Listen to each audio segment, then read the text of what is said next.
नमस्कार बंधुरा welcome to Babli रान्ना बान्ना। आज के आरो एक रेसिपि निये चले एलाम। आज के आमी बानाबो मिष्टि कुमड़ो दिए बड़ा। भीषण सुंदर खेते हय। अनेक समय बाच्चारा कुमड़ो खेते चाय ना, तबे एरकम भावे यदि तादेर बड़ा बानिये देওয়া যায় तारा किन्तु अनायासे खेये नेबे। तो तार जोन्नो एखाने आमी निये निয়েছি मिष्टि कुमड़ो और एखाने निয়েছি ग्रेटार। कुमड़ोगुलोके हालका करे एकटु छुले निয়েছি। तारपरे एखाने देखो कुमड़ोटाके ग्रेट करे निয়েছি। एबार एखाने निয়ে काँचा लंका देब, कुचोनो पेঁয়াজ। पेঁয়াজ और काँचा लंकाटा এই কুমড়োর মধ্যে দিয়ে দিলাম। তোমরা যদি এটা নিরামিষভাবে করতে চাও তাহলে কাঁচা লঙ্কা আর পেঁয়াজের বদলে ভাজা মশলাটা দিতে পারো। তারপরে এক একের মধ্যে দিচ্ছি হাফ চামচ কালো জিরে,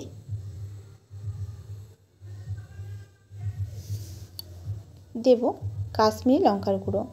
এখানে যেহেতু ঝালের জন্য কাঁচা লঙ্কাটা দিয়েছি, একটু কালারটা সুন্দর করার জন্য এখানে কাশ্মীরি লঙ্কার গুঁড়ো দিয়ে দিলাম। তারপরে দিয়ে দিচ্ছি চালের গুঁড়ো। এখানে চালের গুঁড়োটা ব্যবহার করেছি, এতে করে কালারটা ভীষণই সুন্দর আসে। এরপর এখানে দিয়ে দিচ্ছি পোস্ত। এখানে পোস্ত দিলে এই বড়ার স্বাদটা খুবই ভালো লাগে।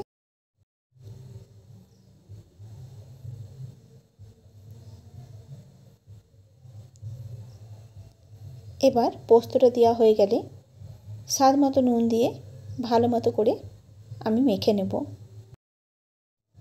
যদি এখানে প্রয়োজন হয় আমি আরও একটু চালের গুঁড়ো দেব। বেসনের থেকে চালের গুঁড়ো দিয়ে এই বড়াটা ভাজলেই বেশি সুন্দর হয় আর ভীষণই মচমচে হয়। এবার ভালো করে দেখো মেখে নিচ্ছি। এখন আরও একটু চালের গুঁড়ো দিয়ে দেব। অল্প অল্প করে চালের গুঁড়ো দিয়ে এই কুমড়োটাকে মেখে নিচ্ছি। ভালো মতো করে হাত দিয়ে মেখে নেব।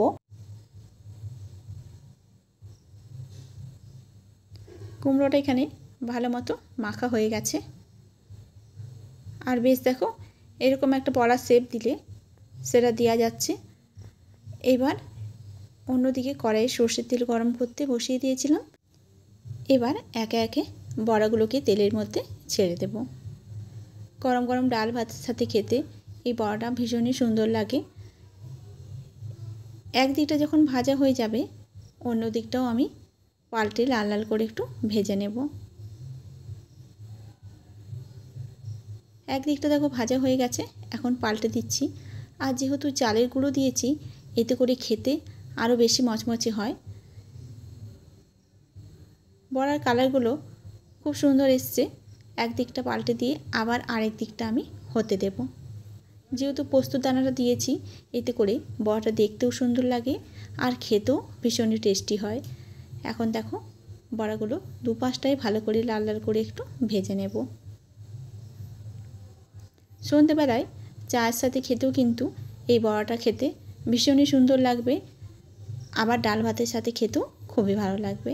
বড়াগুলো ভালো মতো দেখো লাল লাল করে ভেজে নিয়েছি। বড়াগুলো ভালো করে ভাজা হয়ে গেছে, এখন আমি বড়াগুলোকে নামিয়ে নেব। তো তৈরি হয়ে গেল আজকের রেসিপি কুমড়োর বড়া। আজকের রেসিপি তোমাদের কেমন লেগেছে অবশ্যই কমেন্ট করে জানাবে।